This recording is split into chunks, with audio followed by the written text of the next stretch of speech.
Hoy hablaremos acerca de la historia de la Iglesia. ¿Cuándo nace la Iglesia? ¿Bajo qué contexto? ¿Qué sucedía en aquel momento? Hoy responderemos a esas preguntas. Primero, comencemos con el contexto político, cultural y religioso del cristianismo primitivo. El cristianismo surgió de muchas maneras como una consecuencia del judaísmo, y los cristianos eran conscientes de sus raíces en la religión antigua. Ellos creían el mismo conjunto de escrituras e incluso afirmaban adorar al mismo Dios, Jehová, quien creó y gobernó el mundo. Jesucristo creció en una familia judía y era inconfundiblemente judío en sus enseñanzas y prácticas. Muchos de los primeros cristianos todavía adoraban en el templo y guardaban el día de reposo y creían ser judíos buenos, que acababan de creer que Jesús era el Mesías. Durante un tiempo, el cristianismo existió en una paz relativa bajo Roma, debido a la protección oficial que se le había otorgado al judaísmo, dado que la nueva religión parecía una pequeña secta dentro de la fe más antigua. Sin embargo, como vemos en el libro de Hechos, los seguidores de Jesús, como se les decía, se toparon con una oposición significativa con el establecimiento judío. Y, como dice el historiador Mark Noll, la destrucción de Jerusalén en el año 70 después de Cristo es el primer punto de inflexión en la historia de la Iglesia, porque es entonces cuando la Iglesia es expulsada de la sombrilla protectora del judaísmo. Jesús nació en una tierra gobernada por el Imperio Romano durante los siglos I y II. Los emperadores romanos extendieron su dominio sobre su vasto reino que se extendía desde Bretaña hasta el Sahara y desde España hasta Irak. El imperio alcanzaba los 4.800 kilómetros de este a oeste, casi la longitud de los Estados Unidos, y los historiadores estiman que contenía cerca de 50 millones de personas.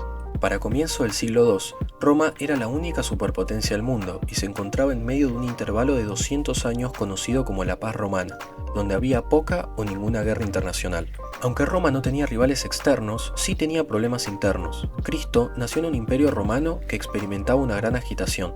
Las rebeliones locales, casi continuas, estallaban contra el gobierno romano, particularmente entre los judíos. Siempre atentos para mantener su autoridad, los líderes romanos vigilaban las amenazas a su control.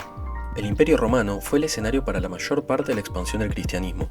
En el libro de Hechos vemos que el evangelio cristiano se extendió desde Jerusalén hacia el exterior por todo el Mediterráneo oriental, terminando al final del libro en Roma, a principios de los años 60 después de Cristo. 100 años más tarde, aproximadamente en el año 150 después de Cristo, encontramos reportes de cristianos esparcidos a lo largo del imperio, incluyendo todas las provincias romanas en la parte oriental del Mediterráneo, en todo el norte de África e incluso en la Francia de hoy en día.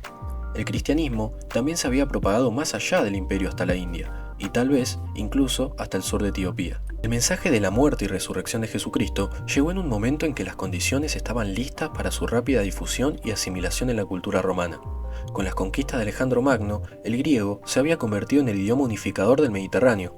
Por tanto, no existían las barreras idiomáticas, y el mensaje de Cristo avanzaba rápidamente de boca en boca y a través de la literatura escrita. Este crecimiento a menudo se produjo en medio de increíbles sufrimientos. Durante los primeros 300 años de la historia cristiana, estallaron numerosas persecuciones en contra de los cristianos y muchas de ellas terminaban en muertes. Estas persecuciones no ocurrieron necesariamente en todo el imperio, aunque posteriormente así fue. La mayoría de ellas eran locales, impulsadas por oficiales de las provincias, eran violentas y miles de cristianos fueron torturados y asesinados de formas espantosas y crueles. Por supuesto, vemos esto en el Nuevo Testamento, desde el martirio de Esteban hasta los encarcelamientos de Pedro y Pablo, incluso en las exhortaciones de Pedro en su primera epístola, dirigidas a creyentes que sufrían bajo la persecución de Nerón, en los años 60 después de Cristo. De hecho, para prácticamente todos los apóstoles, la persecución era más la regla que la excepción. Con eso en mente, piensa en el destino de los apóstoles, y si tú o personas que conozcas se preguntan si Jesús fue solo un engaño, considera que quienes lo conocieron mejor estuvieron dispuestos a morir por quien creían que él era. Pablo fue encarcelado bajo el imperio de Nerón, luego fue decapitado en Roma. Santiago, hermano de Juan, fue decapitado por Herodes. Tomás fue hasta la India donde fue asesinado por un dardo. Simón Pedro fue crucificado boca abajo en Roma durante el gobierno de Nerón. Simón el Celote predicó en toda África y también fue crucificado. Marcos fundó la iglesia en Egipto y fue quemado vivo. Bartolomé predicó en Armenia y luego de diversas persecuciones fue golpeado con palos, luego crucificado y después de ser lacerado fue decapitado. Andrés evangelizó en Etiopía, fue crucificado. Mateo predicó en Egipto y Etiopía, hasta que por órdenes del rey fue atravesado con una lanza. Felipe ministró en Grecia, fue crucificado y apedreado hasta morir.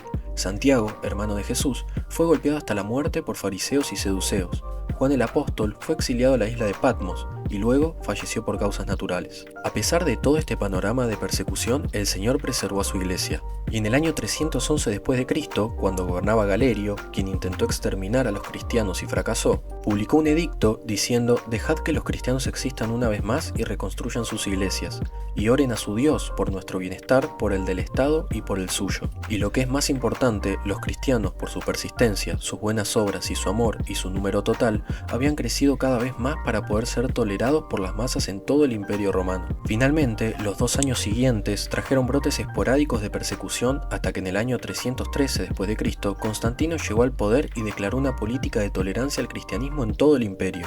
Como podemos ver, la Iglesia atravesó por muchos procesos violentos y persecuciones, pero en su amor y fidelidad el Señor preservó a su Iglesia y siempre los cuidó. Por eso, si quieren saber más, los invito a estudiar, leer y meditar Hechos de los Apóstoles. Les mando un fuerte abrazo y que estén bien.